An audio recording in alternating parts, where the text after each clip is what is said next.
দর্শক, কাশ্মীর ইস্যুতে ভারত থেকে সর্বশেষ জানাচ্ছেন সহকর্মী পরমাশিস ঘোষ রায়।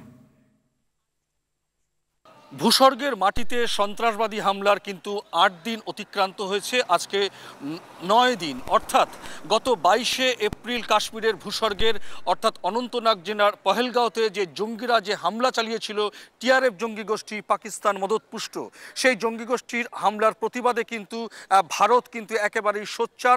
নিরাপত্তা বাহিনী বা সরকারি সূত্রের খবর, হতাহতের কোনো খবর না থাকলেও গোলাগুলি কিন্তু অব্যাহত রয়েছে। এবং গতকালই ভারতের তরফ থেকে কিন্তু জানিয়ে দেওয়া হয়েছে যে পাকিস্তানের কোনো বিমান, সরকারি বেসরকারি বাণিজ্যিক কোনো বিমান আকাশসীমা, ভারতের আকাশসীমা লঙ্ঘন করবে না।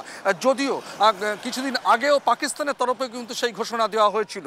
একেবারে গতকাল এবং গত পরশু দুদিন ধরে কিন্তু ভারতের সেনাবাহিনী সেনাবাহিনীর ৩টে সেনাবাহিনীর একেবারে প্রধান, তাদের সঙ্গে এবং অ্যাডমিরাল চিফ যিনি আছেন, স্টাফ অফ চিফ, তার সঙ্গে এবং অজিত দোভাল ভারতের নিরাপত্তা বাহিনীর যিনি প্রধান, সকলের সঙ্গে কিন্তু প্রধানমন্ত্রীর বৈঠক করেছেন। এবং বৈঠকে কিন্তু খোল্লা একেবারে যেটাকে বলা হয় পূর্ণ স্বাধীনতা দেওয়া হয়েছে সেনাবাহিনীর ওপর। এই জঙ্গি হামলার মোকাবিলায় সেনাবাহিনী যে তৎপরতার সঙ্গে কাজ করবে তাতে সরকারের সম্পূর্ণ সায় আছে।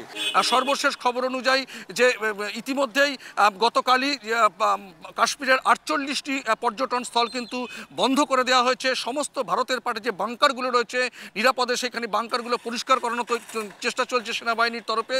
সব মিলিয়ে কিন্তু একেবারে এই ৯তম দিনেও কিন্তু একেবারে যে ভারত এবং কাশ্মীরের মধ্যে যে একটা যুদ্ধের তৎপরতা শুরু হয়েছে, সেই তৎপরতা কিন্তু এই মুহূর্তে তুঙ্গেই। জানাচ্ছিলেন পরমাশিস ঘোষ রায়।